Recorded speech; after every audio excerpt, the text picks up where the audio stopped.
Welcome to Mornings with the Focus. As you can see, joined this morning by Justin Walters. I'm Wilson Turbot Jr. And just how this goes, in case you are new here, appreciate you tuning in, whether it's now or a little bit later. Mornings with the Focus, just the time we have a few pre-selected ideas, typically about whatever has occurred in sports the night before. Then after that, we it's up to you guys where the conversations go. Feel free to hit the comment section. We have some folks that, on a regular basis when they show up. Definitely don't hesitate to do that, and neither should you. All right, we'll get started with WNBA Playoffs. Last night was one of two Game 3s, and if you guys are wondering why Game 3 sounds like it's something big, it's because it is in the first round of WNBA Playoffs. The first round is a best-of-3 series, so if you went to Game 3, it is in fact an elimination game. So it was the first of two elimination games in the first round. The Chicago Sky beat the New York Liberty last night, 90-72. They did so with a championship level finishing kick. They went on a 16-0 run midway through the fourth, all fueled by their defense. Liberty cut a double-digit lead to as little as 3 to start the fourth, and then the Sky responded like the reigning champs that they are. The Sky had all 5 starters in double figures. Kalia Copper had 15 points, 3 boards, and 2 steals. Allie Quigley also had 15 points. She added 4 rebounds. Candace Parker was on triple-double watch as always. 14 points, 13 rebounds, 8 assists, and 2 blocks. Courtney Vandersloot, 14 points, 5 rebounds, 10 assists, and 2 steals. Emma Mieseman, 12 points and a block. And their super 6th woman, Azurá Stevens, added 12 points, 8 rebounds, and a steal. The Liberty were led by Benijah Laney's 15 points and 5 rebounds. Natasha Howard finished with 14 points and 11 rebounds. Sabrina Ionescu had 14 points, 6 rebounds, and 4 assists, while Marion Johannes had 9 points, 4 rebounds, 4 assists, and 2 steals. We know the Liberty did a great job, especially down the stretch in Game 1. That's how they were able to steal not only Game 1, but home court advantage. Last night's elimination game was at Barclays in New York, which meant the Sky had to go on the road because they dropped Game 1, had to go on the road and get the W. The thing with the Sky is Rebecca Gardner, I did not mention her. She did not score in double figures, but that was the different, her impact was large in this series. They were able at times to take Kalia Copper, Rebecca Gardner, two very good defenders, very good athletes, and just allow them to hound Sabrina Ionescu. And then the rest, the size that the Sky had. I thought another little cheat code was, I mentioned Azurá Stevens being their super 6th woman. She's essentially like a 6'5" guard. She can go down there, protect the rim at times. She moves her feet well. And for them, if they're switching on defense the way that they can, 6'5", 6'6" is still 6'5", 6'6". And it can move. It's mobile. So there's times when she ends up on guards. And, at that point, regardless of how much mass you may not have on your body, sometimes being 6'5", 6'6", when a guard is 5'10" or 5'9", it's enough. You can be a post player in those moments. There's nothing wrong with that. And I thought the biggest thing for Azurá was the 8 rebounds. It was another play, especially when Emma only had 1 I think Emma had finished the game with 1 rebound. You had another player with post player size crash on the glass. For the Liberty, look, it was great to see Benijah Laney come back. She missed most of the season with injury. I honestly don't know if they get Game 1 without her. I don't know if they're in last night's game as long as they were without her, because she's a big guard that is able to switch on the bigs and be fine. That is a strong guard. She's a matchup problem. And for the Liberty, job well done. You made the postseason. You pushed the reigning champs to Game 3, which credit to them for doing so. Credit to Sandy Brondello being this was her first year as the Liberty head coach. And then for James Wade on the Sky, there's a reason why he also as their head coach and their GM, he won executive of the year for what he's done with that roster. Rebecca Gardner is one of those rookies where she's only a rookie in name because she's a veteran player in other leagues. Just her first time in WNBA, and her addition has been outstanding for them. Tonight we have the other Game 3 of the first round, where 6th seeded Dallas hosts 3rd seeded Connecticut. And by the way, the 6 seed Dallas, because of how home court works in this best of 3 series, they don't go 1-1-1. They go 2 games and 1 game. So if you're the road team and you win either one of the first 2 games, you get to play the final game at home. So this final game is in Dallas. And their star guard, one of the most electric scorers in the league, Arike Ogunbowale, has been upgraded to probable. So there's a chance they get arguably their best player back. She's one of the best guards in the league. She's a walking bucket. And this series is tied at one apiece. Then with the winner will advance to face the Chicago Sky in the semifinals, where it's a best of 5 series.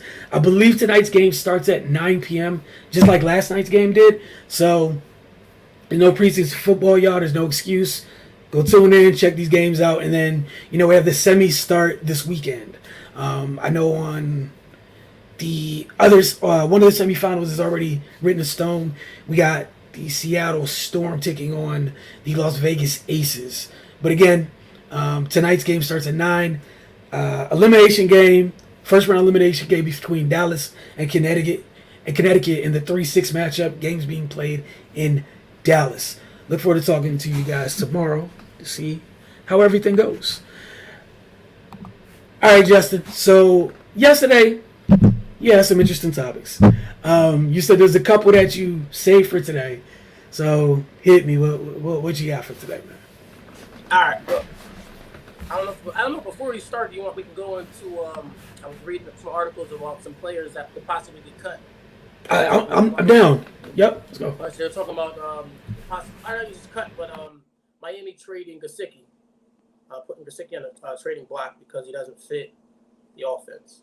They said they've been taking calls on him, and some people are bashing McDaniel for it, and some people are saying, if he was a real coach, he'd know how to use them. But again, the funny thing about it was if he goes on the block, besides the fact he's on a franchise tag, what are you really getting for him?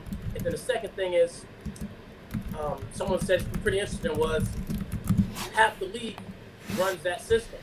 Mm-hmm. So who are you sending them to? You know what I mean? And if you don't, you probably take out another group of teams who are run based. You know what I mean? Who need your tight end to be able to block somewhat. Mm-hmm. And that's and I think if he stays, they're gonna figure out how to use him anyway if he stays. But that's just been the talk was trade if it's real or not. But I guess they really like the guy Smite because he can actually block and again he block and then just be a check down type dude, and he's reliable for that. But people were trying to kill McDaniel for it, but at the same time, San Fran didn't have Kittle. To compare him to Kittle is different. It's not not to say compare him, but to say, you figure out how to use him, and just because he's not Kittle, but the weapons that Miami has right now is similar to 49ers, but different in a way too. Just because of that speed outside, you don't have to. They didn't figure out how to use IU in the quarterback situation as well. But I just think it's interesting to see how that goes because it's a rumor, but sometimes where there's smoke there's fire. Yeah, I think I don't even think it's necessarily because of the blocking. Honestly, I just think his athletic profile doesn't fit. And so 2 things. Like you said, they can make it work and life will go on. It'll be fine. However, you just won't get that second contract in Miami. So just keep that a buck because they don't need you to do that. What makes them different than almost every other team that run it, the 2 dudes they have outside are so freaking explosive. That space is going to be there regardless. I almost see this almost kind of like as a salary cap reason too. Like, why are we going to pay? Like, you're a good tight end. However, you're not a great tight end. You're not such a good fit that we can't afford to lose you. It's not that. Like, in Green Bay, you got Tunyon.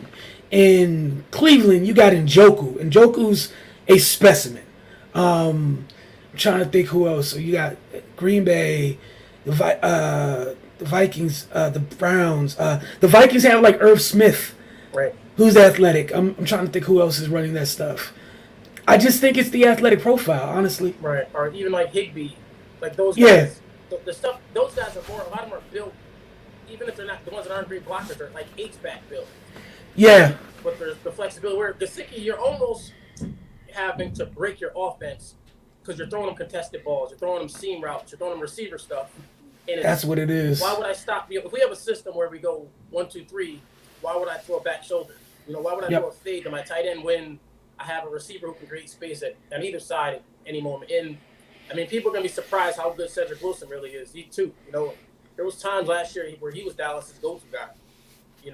Behind Cooper or whatever. But it'll be in that system does what it does, and you could tell without both of those guys, the little bit of time when Tua was in there, how easy against the other team's ones, how easy he was finding open receivers with the second and third string guys. So I can only imagine when you put those two guys in there, and then seeing what Edmonds did.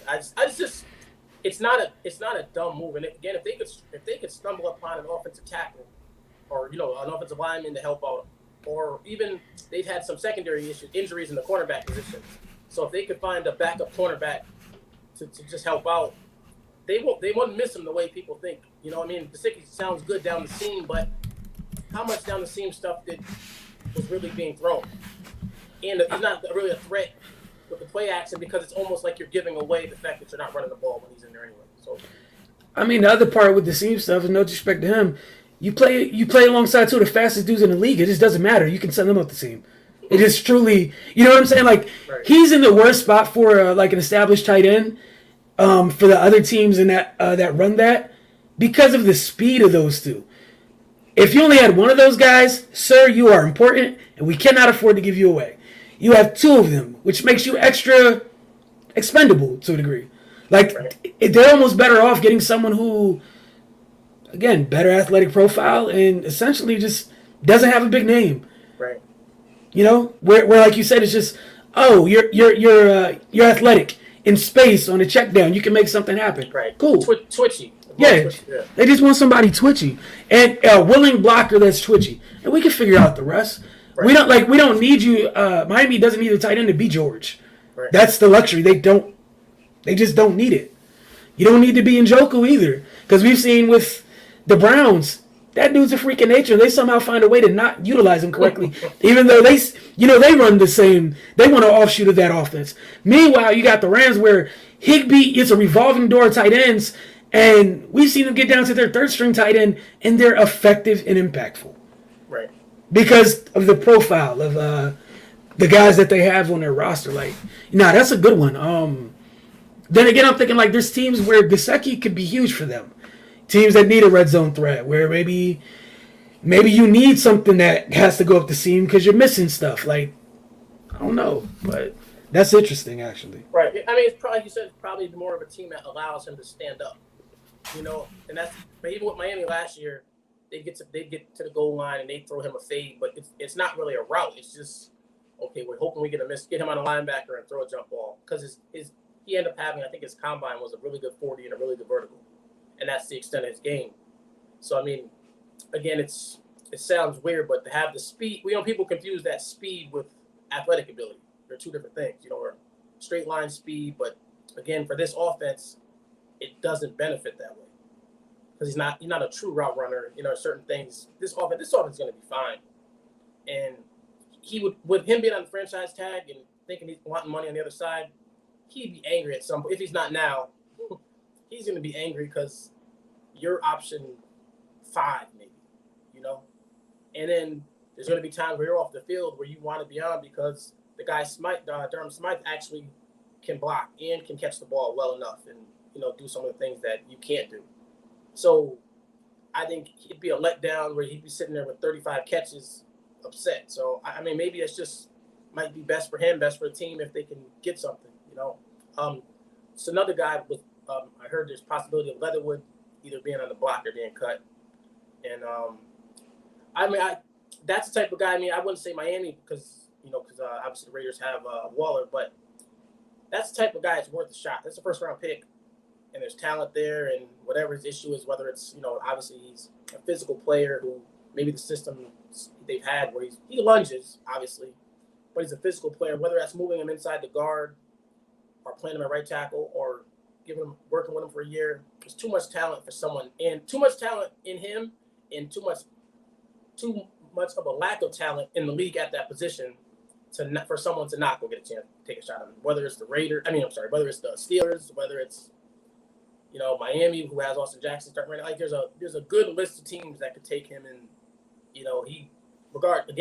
worst case you put him at guard, and you just let him maul people because he can definitely do that. When some of the guys who lunge, when they get space, they have some problems lunging. But again, there's too much. He played left tackle. He played every position at Alabama. So you didn't tell me you can play left tackle at Alabama, you can hold up somewhere on the NFL offensive line. Yeah, he might be an intriguing. One of the things that came to mind was not that I'm not somebody that's trying to speak this to existence or just thinking was when you talk about folks that have people that are talented that might just not fit, possibly. We know I know what they've said about Josh Jacobs, but they haven't committed to him yet, right? You got Alex Leatherwood where his talent maybe it's not an ideal fit. Maybe they could do a swap where with San Fran where maybe you move Trey Sermon for Alex Leatherwood. You move two guys who are talented, but just maybe aren't exactly what, or maybe would fit a better need in their respective spaces, where it's more of a natural fit, and you go from there. Where maybe what he's being asked to do at tackle is not what the Raiders want from their tackles. Because maybe he's just not like. Now I got to think about what Josh McDaniels has had at tackle. Because aren't the Patriots also shopping Isaiah Wynn? Mm-hmm. So I mean, maybe it's something where there's a disconnect between what the Patriots want at tackle versus what Josh McDaniels likes at tackle. Right. You know what I'm saying? So, and like you said, but somebody who's played all five positions at Bama through his career, there's a spot for you somewhere on that line. And maybe it's just simple as switching schemes. Right. Who knows? Who knows? But it's that time of year where it's not an indictment on somebody's talent. Maybe if it's just a more natural fit, you do what you got to do. Right. Well, you get also, like you're saying, I didn't think about the thing with Wynn is it's like Georgia, Alabama, two downhill physical teams, and then you have teams like the Patriots are more of a quick game, get the ball out. Yep. And now you want them to be more athletic. Not to say athletic, but playing in space where you got to be patient with your hands, and you can't, and that can backfire quick. You fire out and you throw your hands early and miss. That's a direct L. You know what I mean? Where you get to a team like it's funny when you thought about it, when you mentioned that, I thought of how he kind of resembles the dude Burford you guys just picked. And you throw him inside and just let him get after people. That might be the way to go for him. Mm-hmm.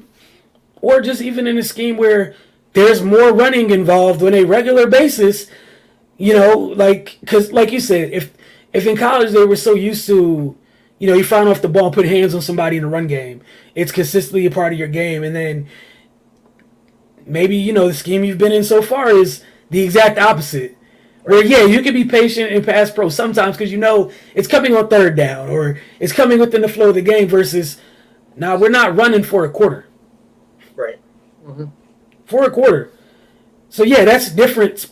That's different for somebody who's used to firing off. You're asking to be patient for quarters at a time. That's not their game. Right. So, again, that's just one of those things where I think it's interesting to look around the league, but I don't think it should be difficult. And I think he should be easy to move, honestly. Yeah. Especially with O-line, around the league. No, definitely. So, that was another one. Obviously, we've seen Kenyon Drake got cut, or either got cut or is about to get cut. And just interested to see what they do with him, or what happens with him, because he's a talented player. He actually had a good year in Arizona a few years ago. And yes, he did. I think it was guys like that is they get pigeonholed as just a receiving back, but in Arizona he actually was a first and second down back. So I think just him ended up in the right spot, and then running back being such a watered down, being so many players, people would rather try their guy. You know what I mean? But he has a talent and he has some home run ability. So I think there's a team that'll find him and be able to use him. And I think I read an article from him where he said he was just patient. He's like, I know there's a place for me, and we'll see where he ends up. Probably have to let it all flesh out. Let the preseason go through, and then it'll be between him and some 5th, 6th round guy, and the team will take a shot on him. Yeah. Oh, and on the Gesicki thing, somebody just made a great point. Was if you can't trade him, cool. It is what it is. If he has a good year in this system, which he's perfectly capable of doing. Miami gets the 3rd round comp pick. It's a win-win situation. It's just a matter of does the win come immediately or a little bit later. That's it. Right. And who's to say between now and the trade deadline, somebody loses a tight end or you find out that your tight end room is not what you thought it was, and you hit up Miami like, Miami's like, ha, the price is going up. Right. We don't know, but we will see for sure. All right, so on to the questions. Here we go. So, which team has to win the Super Bowl this year? You said has to? I can only think of one, but there's a few probably. You said has to. Has to. Okay, I got two. Okay. And for different reasons. Buffalo needs to, because in a little while you can't afford your roster. Be real completely honest. You're getting close to that place. The other team, do you see what the Chargers defense cost? Like, I'm not wishing bad on anybody, but you're paying a lot of people on defense. Justin Herbert's getting closer to that extension he's gonna get. There's only been so much money. Something's gonna fall off somewhere. I feel like those two come to mind. Like, y'all have to make the most out of it now because your rosters could look different. Yeah. Sid said Bills. That was the team I thought of was Bills. I think Chargers are a little different because they haven't done anything in so long. Like, I think for them they need, but like you said, with the money they got going around, and I saw an interview with Staley and he was talking to rookies and he's like, we got two $20 million receivers. You know what I mean? So right now, the only thing they have, the saving grace for them, is that Herbert's not getting paid yet, and that's a year away. So again, maybe they have a year or two for him, but Buffalo has to do it now. Like, I think Buffalo is all in, but you're right on San Diego. It's just, I think for their fans, they would just like to see a run right now because they haven't even been in the playoffs. No, and that's the difference, right? Buffalo, the only difference where it doesn't feel the same, I guess, to some folks for the Chargers, is because they've underachieved. Right. And that's why. That's the caveat people are leaving out. You're that loaded, there's no reason you shouldn't have been in the playoffs. You did that. Right. But we're looking at your overall talent in the West, where we look at all the teams that just got together and everything else. Right, you're still one of those teams we're going to look at like, what the heck? We hear your quarterback put in every conversation about top quarterbacks in the league, yada, yada, yada. Can we see it? Like the coach said, y'all got two $20 million receivers. You got three $30 million players on your defense. What's going on? Maybe four. Like, I just want to know. You got a $20 million safety. Lord knows what Joey Bosa gets paid. Khalil's getting paid.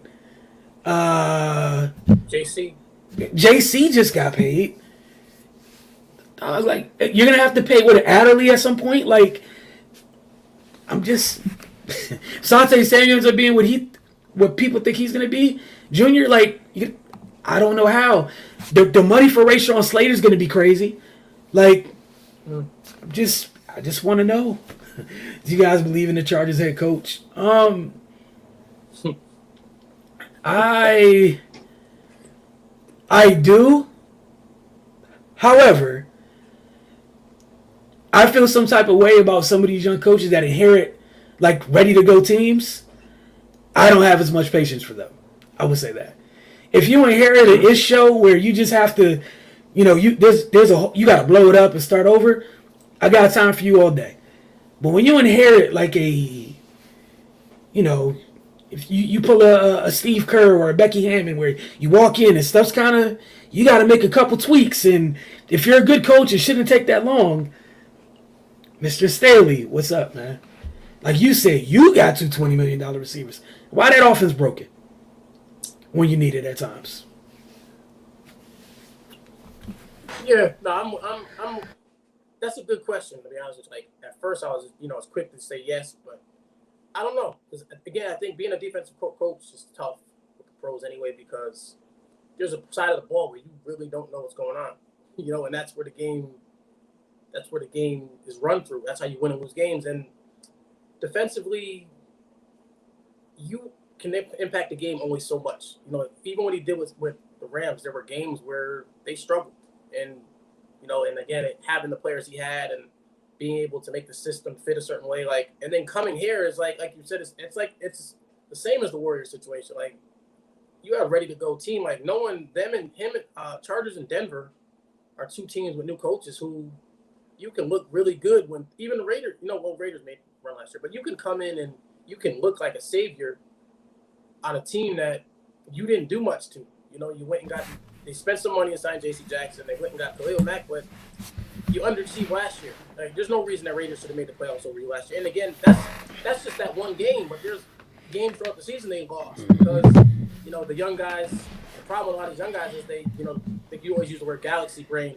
Like they, with all the fourth down things he did, like when it was working, it was cool.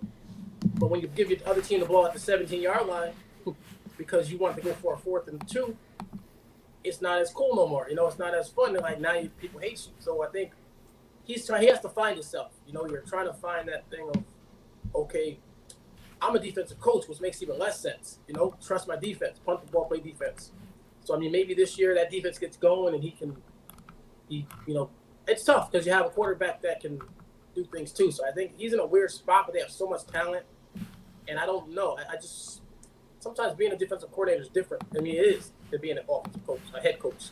And I don't know the offensive coordinator to be this genius, to be this person that's going to be like, okay, you can coach defense and I'll leave the offense to you type, So it's a lot on his plate, and I think I heard he played college. In college, he played quarterback, so it's a spot where he's trying to see both. He got the job because of defense, and then measuring what his input is going to be offensively. And that takes longer than people think. And with that talent, they should win. So it's funny if things go ugly this year in a division where it's possible. Where in that division it is possible where you can be in 3rd or 4th place. In the AFC, 9 wins and not make it again. So what happens till then? With the money spent and the talent on that roster, and Sean Payton lurking everywhere. So he really needs to get it going this year. Because Kansas City's never going to be easy. Raiders already proven they can beat you, and Denver's going to be different, along with the rest of the AFC. So we'll see. Yeah, and the other thing I was going to add is Matt LaFleur started and he hasn't dropped the ball. Like, his failings are only in the postseason. So, like, again, that's what you're supposed to do when you walk into a loaded roster. You're supposed to hit the ground running, and I can deal with you failing in the postseason, but you're there. Like, I can pencil in the Packers to the postseason under Matt LaFleur. Like, death taxes, and they're going to be in the postseason. They're running their first round game, or they have a bye, or they're not playing a wild card weekend, whatever. I don't see the excuse. And what bothers me so much is that the AFC last year didn't look like how it did this year. How the heck did you not make it? And like you said, yeah, we could go to the Raiders game. I'll go back to the Texans game. Y'all lost to the Texans. What's going on? How? All that stuff that you have. How? Why? It's not like Herbert was missing for 6 games last year. What's going on? Like, that I can understand, but Bosa was around. I don't get it. I just. Well, being a defensive coach whose defense is getting bullied in the run game, that's a major thing because a lot of the things they did in the that got them the job was the creativity on passing downs. What he did with Ramsey and Donald and mismatches that way. So when you're not forcing the other team to pass the ball, it took away a lot of that creativity and a lot of things he's trying to do. So moving Derwin around for matchups and all that, but when you're getting pushed off, get pushed off the ball, it changes things. So I think a lot of people won't realize the importance of Mack is Khalil Mack can play the run. Mack sets the edge, and they brought in Sebastian Joe Day or whatever. He's good at it too. He's going to play the middle as well. So I think that's their main thing is just trying to get you to 3rd down because Derwin's a weapon that at one point it's like, oh, they're going to use Derwin like they used Ramsey, but they can use him like Ramsey in the slot. But then you still got J.C. Jackson outside to take certain matchups. You can put Derwin at linebacker where an underrated player is Adderley at deep free safety. Mm-hmm. Now Derwin can be wherever you want him to be, and Derwin can beat pass. Derwin can do some of the Michael Parsons stuff, which is crazy. He can do everything. So just having that puzzle piece, but then not saying he has to line up only here. And then being able to put him on Kelsey, being able to put him, just a million things you can do with Derwin. is unlocked by the Jason Jackson signings and, you know, having Mack and Bosa and, you know, all the other pieces they got over there. So it's a lot of pressure on him. Like you said, they do have to get something done. I'm not gonna say they have to win Super Bowl, but they better be around Final Four, I think, at least. Yeah, they have to be in the picture. I think like they have to be in the picture. The Bills a little bit more like you've been in the picture several times. You have to finish it, right? But again, just want to share this real quick. Look, Khalil, that's 23.5. Bosa 27, JC 16.5, Keenan Allen 20, Derwin James 19. They're paying a center 12.5 a year. Mike Williams 20 a year. Look, man, there's only so much longer you're going to be able to get away with this because for only right now, Justin Herbert's making just 6. Right. Think about what the going rate for quarterbacks is. Keep in mind, Baltimore still has to give Lamar Jackson his money. Think about what Kyler's getting paid, right? And then think about how the Chargers are going to feel about Justin Herbert. Right. And then Burrow. Just look, man, it's going to get interesting. It's not going to be cheap. That's all I'm going to say. It's not going to be cheap. So we'll see. All right. Next one I got for you. We'll go. We'll keep it in the same type of same territory. Would you prefer the win now method or the compete for the next 3 to 5 year method? It depends on what your roster looks like. Be real honest. All win nows aren't created equal. Some of y'all say it's win now just because you put some things together they don't fit. And sometimes the top of your depth chart for the win now doesn't equal somebody's 3 to 5 in terms of best players. So to me, it depends. Like I think like everybody that's win now doesn't look like the Rams. You don't have Aaron Donald. You don't have Jalen Ramsey. That's a little bit different because when it's when it's that type of win now, I think they're both. Because you have those guys, you can always retool around them. But when it's I think it's more the traditional win now or the win now where your best player isn't like the best at their position in the league. I'm not talking about like again with Aaron and Jalen, we're talking about arguably the best at what they do in the entire league. That's a little bit different. There's some other teams that are win now where you spend a lot of money and it's like, oh, we got to now because that's to me it's a little different. And then you find out that you take a step back, you look at the talent that you've compiled, and it's I got a guy who's top 10 here, top 15 here, top 12 here. Yeah, that's unserious to me. That's just bad money spent. Versus someone where, it's 3 to 5 or 5 to 7, whatever it may be, where your top end guys are. To me, it depends on where your top guys rank at their positions, and I think that differentiates it for me. Right. No, I agree. I agree with that 100%. That and then where your quarterback contract is at that moment as well. Like, it was this offseason was interesting mainly just because of seeing who decided to go get receivers and who said we don't want to pay. We're not paying the receivers. You know what I mean? Like, think about it, as good as Josh Allen is, they paid their guy. And Mahomes and Rodgers, they passed on them. Not so much them, but their teams passed on their guys and didn't go make a move either. Like, it didn't go do anything off the wall. Like, okay, well, take it. And they both had 2 first-round picks. So if they wanted to move up, they could have. If they wanted to go and dip into next, if they were really in win now and they wanted to dip into next year's picks, they could have. In a draft, we could say was deep in receiver, or at least at the top. So I think that was interesting to see the way that went. And then just it's funny, the teams besides, I don't know if you would say Tampa last year, 2 years ago was a win now thing. But again, it was kind of a ready-made roster as well, and again, who he was able to bring with him on cheap prices, that helped. And then obviously what the Rams did I think what the Rams did, that was the picture of win now. You know what I'm saying? The moves they made, but as well, it's not so much win now. I disagree though. They can win in the future, but I'm saying as win now, like giving away picks. That's all I'm saying. Well, I'll disagree because, all right, so everyone can't this is the thing. This is bad. Y'all got me up here defending the Rams. I think the thing with the Rams that makes it different is, again, no disrespect to Tampa. Y'all didn't have two people that would clear cut the best of what they do in the league. You didn't. Like, to me, that Tampa was more of the like regular win, like the high end win now, right? And I think with the Rams, people have they're so deep in their feelings about because people love and covet for day 1 and day 2 draft picks. How dare you ignore day 1 and day 2 draft picks? So now they're a win now team. Are they?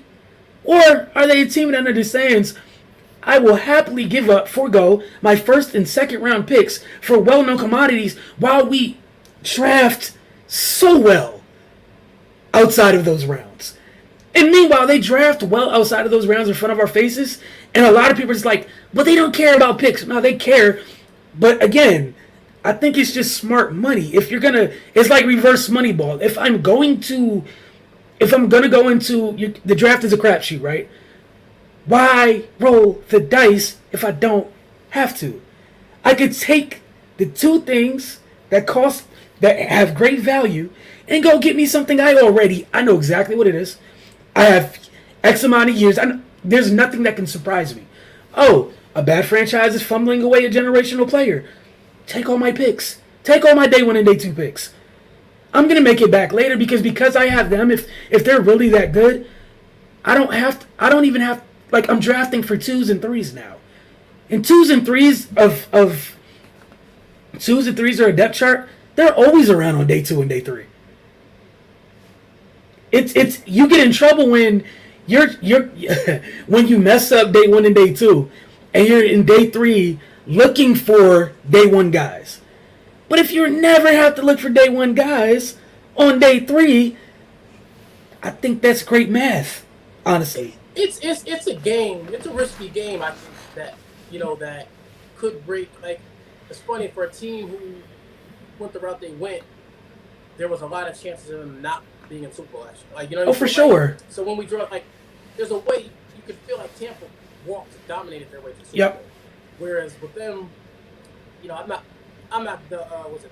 What they play? They almost blew it. The Bucks game when the Rams beat the Bucks last year, I don't count that because the Rams dominated the Bucks. Yep. Should have lost to San Fran. Yep. Could have lost to San Fran. And the Super Bowl could have went either way. Not to mention little things throughout the season. So I mean, if OBJ don't get hurt, maybe it's a different world. But I just think the OBJ moves and the Von Miller moves, those were ones that I don't know who else makes the OBJ move.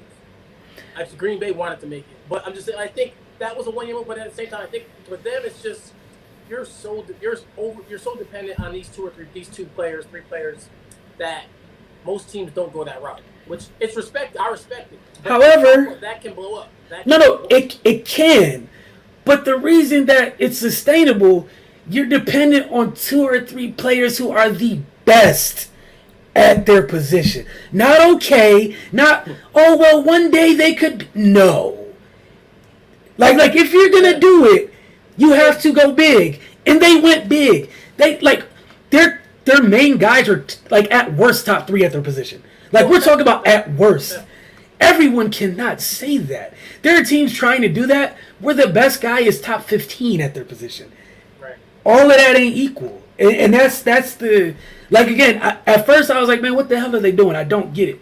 Then you sit back and it's like, all right, they're at the top of their position. He's a 1. He's a 1. He's a 1. Yeah, you can build around that stuff. And like you said, midway through the year, when you're always going to have ammo to go get when Odell falls off the back of a truck, where Vaughn falls off the back of the truck, you stay with mid-round picks. Or you're the team where a team that got Odell's like, we're only willing to take 1s or 2s, and you're like, how many 2s? Right. I get you. Right. Because that's your business plan. Their business plan is legit. Day 1 and day 2 picks are our first and second round picks for the Rams is legit. Those are just it's money to them. It's money. No, we don't want to play the lottery. We'll spend them to acquire well-known things. And like you said with the Von Miller thing, one of the quiet things, whether I like it or not, getting Leonard Floyd for kind of the low, seeing what some people are being paid, allows you to play that revolving door game. But again, like you said, the negative is you'll never be a super deep team. So you'll always, to a degree, if you have a rash of injuries to the to the high priced dudes, you're in trouble. However, but it's not even a rash of injuries. You're like, no, I mean a rash like all three of them are gone at the same time. But I mean, what if you? I think, but you put yourself in a spot where like thought is okay. Green Bay, Jair Alexander didn't play almost all last year. Green Bay was best record in the NFC, home field, and all that. You lose Ramsey, like it does Ramsey or Donald, it's over. You know what I mean? Yeah, I mean, well, look, this is the thing, right? So you lose Ramsey or Darnold, guess what it turns into? Every week's a shootout. You know what I'm saying? Like, they would have to lose all their top guys on both sides of the ball for the year to be over. That's all I'm saying. It obviously is going to be dramatically tougher. If you lose Ramsey and Donald, yes, defense, I wish you the best, Raheem Morris. You have to coach your behind off. That said, we're asking Sean McVay to put up more points. Yeah, I get it. I get it. It's just a different. I don't know. It's a different situation because again, I wouldn't put Stafford anywhere near Rodgers. And No. But you're putting McVay and what he can do with Cup and all that. But I just think that there were times where that defense carried that offense and vice versa. Oh no, for sure. I'm just speaking worst case scenario, right? I'm talking about like think about the type of injuries that would have to occur to put them down, quote unquote, down bad. Right. Where for another team, down bad is just losing your right tackle. And then like your season goes left, or you have dynamic playmakers, but you don't have a play caller. Right. You know, so when they lose somebody, hey, look, man, there's no thinking outside of the box on this one. Right. Well, I mean, their team is kind of built where they're not. The one thing you give them credit for is the team is built a certain like you couldn't name any of the offensive linemen besides Whitworth, and he's gone, and they didn't really rush to replace him. You know what I mean? So I give them that where it's like, okay, offensive line only matters so much. Mm-hmm. I'm going to create run game this way. You know, Akers is on a rookie deal, and so is Darrell Henderson probably ain't making much. So, I mean, I think, obviously, like you're saying, they saw something with offensively that Allen Robinson's going to bring to the table, which will open up other things. So he goes in that group of, I wouldn't even say 10 stars, you know, maybe 5, 6, you know, with running their defense and offense through these 5 or 6 players, whether Wagner, Donald, and Ramsey, and then, you know, you'll have, I'm sure there's another edge move. I wouldn't be surprised if there's another edge move. During the season. But that's the other thing. It might not even take to the end of the season. There's teams that are deep at edge where everyone can't make the roster. And again, because you have Aaron Donald, you're always just, I don't need my extra edge to be a top 15 player in this league. Like, keep in mind, their defense was crazy functional with Samson Ebukam as an outside linebacker, and they had him doing dual duty as an outside linebacker in a situational pass rusher. Nobody knew the heck Samson Ebukam was on purpose all the time. And the worst part is, like, you would have watched him, you know he would help push the pocket. But, you know, they didn't generate the sack numbers, but the pressures were there. So there's so many different ways because you know death taxes and you can't block Aaron Donald. Death taxes and you're not about to willingly throw at Jalen Ramsey. Right. Like you say, I guess, like you said, it's a scheming towards your best players. Yeah. And it's just crazy. And like, yes, obviously, like anything else, it could all go apart. But again, you need every one of those key guys to go down to be in just an untenable situation versus somebody else who has a good roster, one of the better rosters in the league. But if your top end guy is looking way up at Bobby Wagner, to say, like, you're in trouble compared to what the Rams bring to the table. Right. It's just a thing we can't all, the whole league can't take that approach. Right, and that's, I guess that's what I'm trying to say is, right. I don't like when people throw them in like the traditional win now because that's not what that is. That is a special case that's solely, that's their formula, and I don't think you can replicate it because usually when people do the win now things, you don't walk into generational talent like that. You're not supposed to have those things. Right. It just doesn't work like that. Right. It doesn't. Right, but it's a combination of, you figure of the 5 or 6 guys they got, they drafted a couple and they traded for a couple. You know, you wouldn't think Cup would be what he was. That's a pick. Not even a first round pick. But that's the thing. Yeah. You take away Donald, all this looks different. Exactly. But again, you inherited him, so I can't be like taken away. But I do know the fact that he was already there is what makes it different from Tampa or something like that. Where like, yeah, they were building, going in the right direction, and Tom accelerated it, and Tom made it win now because Tom doesn't show up to anything just to be there. Tom was like, "Oh, y'all got more talent than I've had during some Super Bowl runs. Right. Cool, me and Gronk are ready," and that elevated to it. You know what I'm saying? So I mean, we saw them make a Super Bowl run with golf. Right. All they did is elevate the quarterback. Not even a whole lot, just elevate it a little bit. Right. And put him in a different place. So I think my God, I really just asked their defending the Rams. But like, yeah, that's why I'm hesitant to put them in the win now thing. I don't think you could replicate it. Right. But I just don't know. I wouldn't put in that position. There's a couple teams that are built a certain way that I again know if it's my job to have for a while. Yeah. No, I got what you're saying. I know exactly what you're saying. However, how long is the list of those teams? 3. So in a league of 30, there's 3 teams that you legit have to be worried about. If things break the right way and something goes wrong in their season, they don't make it, or you avoid that matchup, or you only have to beat them once when it matters. Right. Like, you know, yeah, that puts you in rare air if it's only 3 teams where you're like, you know, oh, they're built better. They're built for us. Right. But it's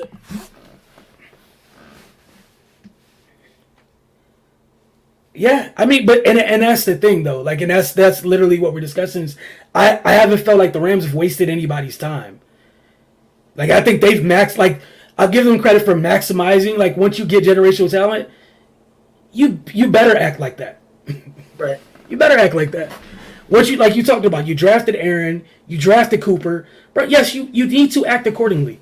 Do not waste any time. Don't, oh man, we'll get there in a couple years. No, go do stuff.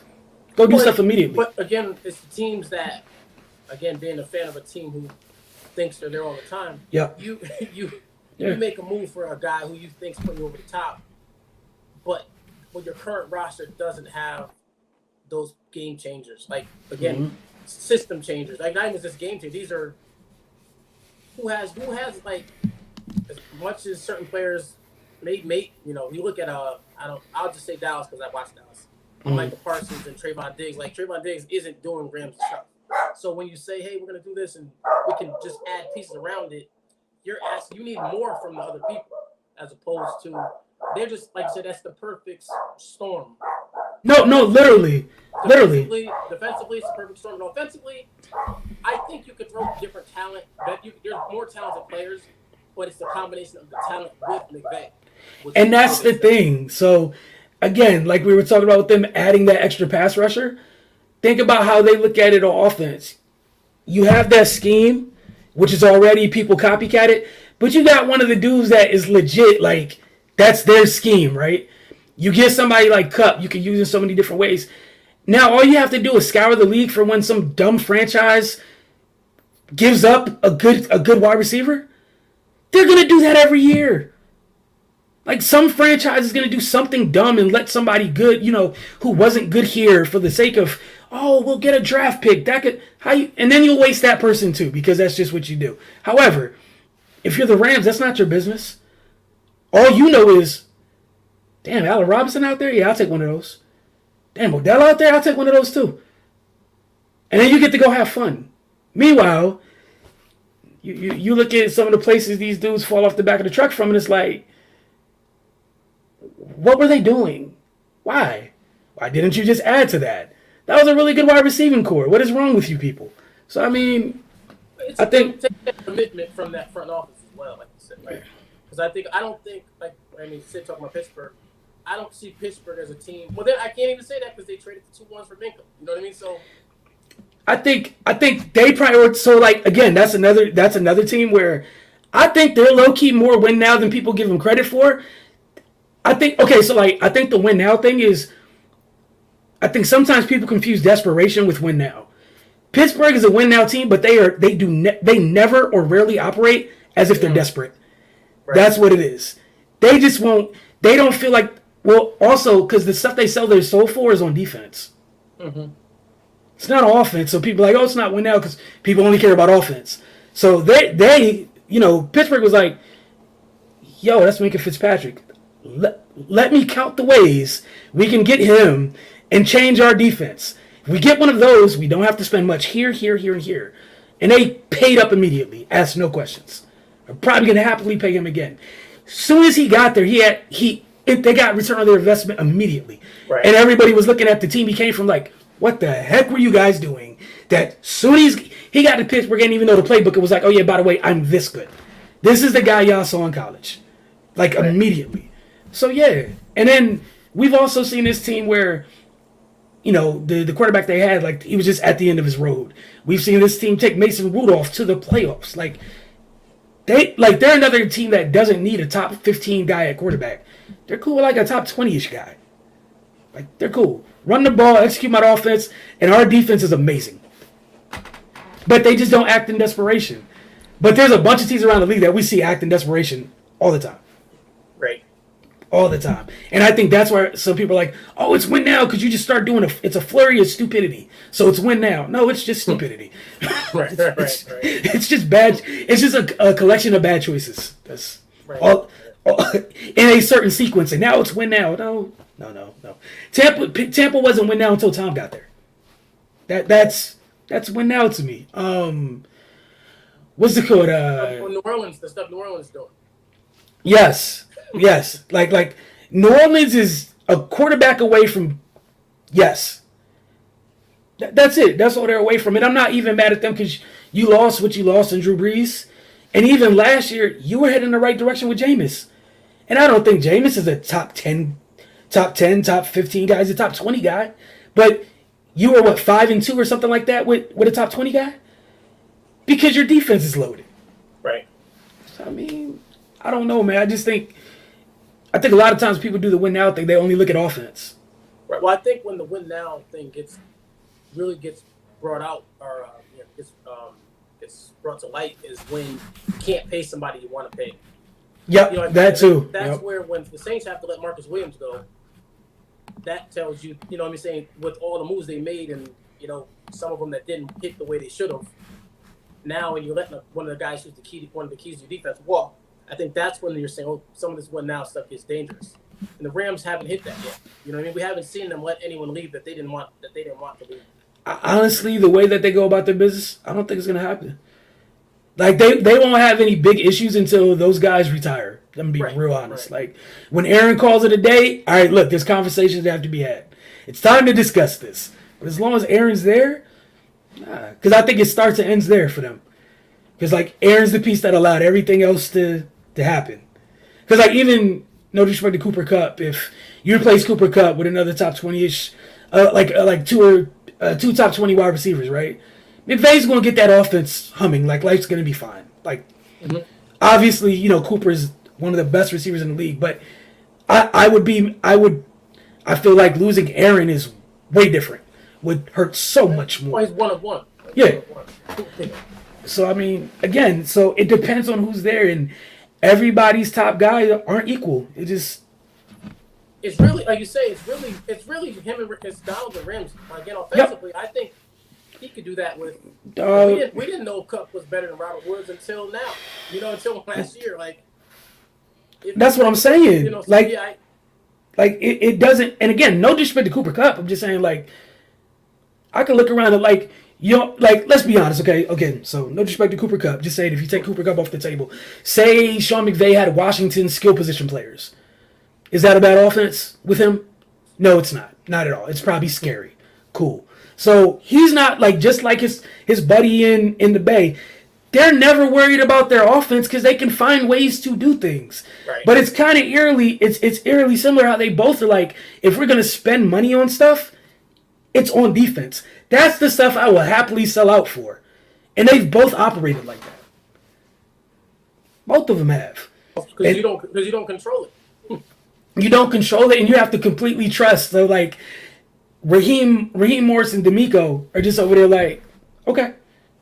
And, like, that's where the trust is. Look, I'm going to go out my way to give you everything you need so you can do what you do, and I'm willing to work with less because I got that. That's who I like. I'm gonna be all right. I can scheme around whatever I need to scheme around. I can get the best out of this, and this. Like, we can live with not having top end here, but on that side, yeah, we're gonna layer every part of your every level of your defense is gonna have a stud. Like, right. I mean, to a degree, like right now, you can see every level of their defense has a Hall of Famer. Right. Yeah. All right, here's last question. I'll go. What rosters would you take over the Rams? Oh boy. What situations? What situations would I take over the Rams? Over the Rams. It's a short list, man. I'll say it for you. I take San Fran. I'm not for the reason, not just because you're not because you're a fan. I just think the way they're going about it, and the overall depth at certain positions, or maybe it's a confidence in seeing that they've had the Rams on the ropes the last couple of years anyway. Well, I think I think they're the best of the.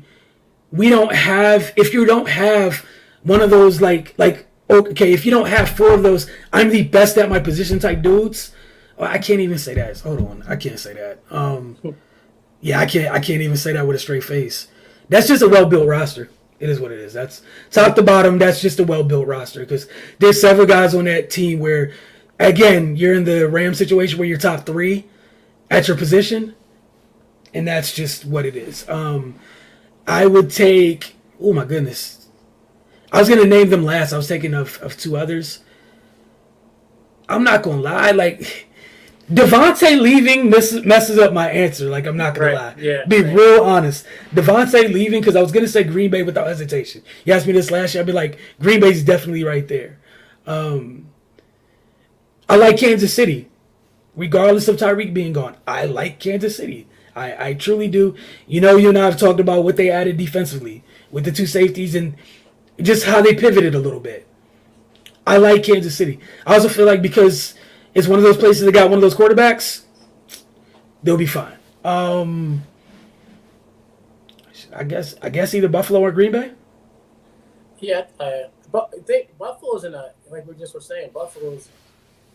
Or are we talking about like?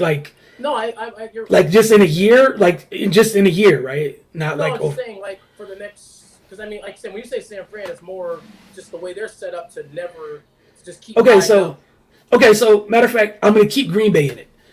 Green Bay and San Fran, because I think even with Green Bay, right? Say you got Aaron for another 3 years, the young receivers at the bottom of their depth chart, they're gonna rise to the top. It's a matter of time. Like, I'm dumb confident in Watson and Dubs. Like, and also, if you miss, you'll just continue taking wide receivers. Right, that's all you need. Yeah. You know what I'm saying? Because like they built out the rest of their team and their defense. They stocked it up. So I mean, you got one position group to always address, and what they keep telling us over the past couple of years, they just keep getting deeper and deeper every draft class. Yeah, you'll be fine. So yeah, San Fran, Green Bay, KC. I guess I'd still say Buffalo because even defensively, if you just have to keep switching and moving things around in some places, you're still better off than other teams are. Right. And you have Allen and Diggs anyway. So yeah, like at the end of the day, like off some Rams stuff, you got your QB, you got your quarterback, and your QB is super young and Diggs isn't old yet either. And then like the complementary pieces, what they surrounded him with, I think they've had a couple good drafts to surround him with where you don't have to pay some of these guys that can help long term. You might have found your future running back for the low in the mid rounds of this draft. So Dawson Knox came out of nowhere as a tight end for you, like Gabriel Davis, things like that. So I feel like you're in a good place. I'm trying to think like AFC wise or I'm scared to say Miami. Just like we got to see what Tua does, but that roster is. No, I'll say Miami because it's another thing where Mike can do what some of his buddies just did. Mm-hmm. If he's not your guy, you go get someone that is. Right. It sucks to say, but do what your friends did. Just upgrade. What did Sean do? Yeah, I'm good on this. I want something else. You were there with Kyle. We don't have to live like this. I want something else. You know? Who's to say that if you're Miami and Tua don't cut it, You make a run at Kirk or something if Minnesota decides to blow it up. And for like 2 years, you know Kirk's going to run your offense. Like, you know what I'm saying? So, I mean, yeah, I guess that'd be one. I don't know after that, man. Honestly, I don't know. But, yeah, you wouldn't expect it to be a lot of teams because it is, one of the favorites. So. Okay, my bad. You know who else I'll throw into it, honestly? Surprisingly, I'll throw Tampa Bay in the ring. I'll throw Tampa Bay in the ring only because, again, going back to that top end talent thing, they might not be at the top where some of these other guys are. But for a team not being at the top, you have a whole bunch of top 15 guys at their position. Like, that roster is loaded with it. It's just like with some of the other teams, they got like that list is like top 5 guys at their position. Right. Top 3. You have top 15. So, like, I think you're at the lower end of it, but your quarterback raises the floor, like, exponentially. But that's not a bad place. Like, you think about the young secondary, right? You got a stud. You got 2 studs at linebacker, and one of them is still a baby. Up front, you got a revolving door. You can get edge rushers. I'm not worried about that. Yeah. And Tryon and whatever. Yeah, and getting Tryon is huge. Like, you have things. You've shown us that you can add to what you have, right? I feel like they've drafted very well. So with them, I think the only thing would be replacing Tom when that time comes. Right. Agreed. Yep. To a degree. Like, obviously, offense is loaded. Evans, Godwin, Wirfs. And I like what they have on defense. Like, I think it fits. Like, yeah, none of the corners are like top 5, but they're top 15. Right. You got a couple good safeties. Like, if Antoine Winfield continues to rise, like, I mean, that's not bad. So I guess that's where I'm at with it. Any teams you want to add to it? Not really. Man, I had the stressful questions today. I don't know. Would you take San Diego? No. And okay, so like, oh man, the only reason I won't take the Chargers because of what you say. You talk about like next 5 or whatever, right? I don't have if I felt better about Justin, they would have been in that list so quick. Right. I like him a lot. I don't trust you like I trust Patrick. I don't trust you like I trust Aaron. I don't. You haven't done what Josh has done yet. Like, the talents. But again, seeing what they do financially, like who goes, who stays, and how they make, because everyone's long term right now, pretty much. So, but they are like. But again, it's kind of the Rams situation. We're kind of trying to copy the Rams anyway. So it is. It is. It's just I think, and never again. They don't have the offensive coordinator, obviously, but the 2 receivers with Herbert and whatever they do with the running back position. I mean, Eckler's there now, but if they got to pay him, probably not gonna pay him. Probably can't pay him. But you want to know, it's the reverse of the Rams, right? Where Sean feels like they can make up whatever on offense. Staley probably feels like we'll lead with the defense, and whatever happens, offense happens. Like, right. But we're in a place where we got one of these young, superpower quarterbacks. You guys, like, as a whole, we'll just figure that out. But in terms of top end talent, yeah, they qualify. Right. Because the guys that they're paying, Derwin is at the top of, Khalil and Joey are, JC's he's probably top 10ish, or he's probably definitely top 7. Like, you know what I'm saying, top 5. Like, so yeah. So I guess. And you have the young. You know what I mean? You still got your younger guys. I think when it comes time to pay, Herbert, I don't think Mac won't be there. Maybe, but Mac's only 31. Maybe they front loaded him. You know what I mean? Like, yeah. But I mean, there's some things you can do, because you can always be like, the guy. It sucks for Adderley, but the guy who plays next to Derwin doesn't have to be Derwin. Play the game. Like, I'm gonna be real honest. Like, they drafted the Baylor safety this year. Yeah, you're right. So there's certain guys you're gonna let off because you're paired next to somebody. You know what I'm saying? Where we'll always, and shit. Just the Rams, the Niners, a couple teams are like that. Where there's a couple positions where, hey, look, man, it's an open audition until somebody locks down the job, and even then, just an X. Yeah, and then matter of fact, they're kind of like make us stop auditioning for this role.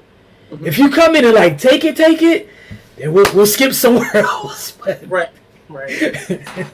but for this moment, and I don't know if Adderley is good enough for them to make them be like, Yeah. I think he's good, But no, if he shows out well enough, like he has to all pro to get paid. Like you got I'll be honest, you got to outplay Derwin. Like you, Right. it sucks, but like that's what it is, right? Because it's kind of like what's like the Rams did with John Johnson. Yep. Same thing. Yep. John Johnson was borderline all pro, but it was our Pro Bowler, but it wasn't. They couldn't pay him. Or what's it called? The Niners did it when everybody got mad about Buckner. Right. Choices had to be made, and so it's gonna come. It's gonna happen. But yeah, I guess they're in a conversation too. You're right. But yeah, I guess they're like the reverse Rams. Yeah. It's like maybe they make that run with a different coach, but Well, see, that's the nasty part over there. maybe they get an offensive coach and you just keep the defense. And you just keep the defense. Or he goes and grabs one of his friends and puts him on offense. Goes and hits the tree of the McVay tree and. Man, what they should have did was hire Staley and keep Pep Hamilton. You shouldn't have let Pep Hamilton get away from Justin Herbert. That's what I think, but it's none of my business, you said. But good topics, man. Good topics today. I'm scared to see what you got tomorrow. I'm very scared because you be stressing me out. Sid, as always, man, appreciate you in the comment section. Other folks do like Sid. Just hit the comment section, stay the conversation, join it. We like to have an open dialogue with y'all. Just a reminder, every morning, Monday through Friday, mornings with the focus, get started between 9:30 and 10 a.m. Largely depends. If we get started late, it's because of me. I'm not a morning person, and it takes me like 30 minutes to accept the fact that my alarm went off. So it just depends on how accepting I am that it's time to get up. So y'all have a good day. Don't forget WNBA Playoff Elimination game tonight in the first round. We got Dallas and Connecticut. Game starts at 9 p.m. I believe on ESPN. So we'll talk to you guys tomorrow.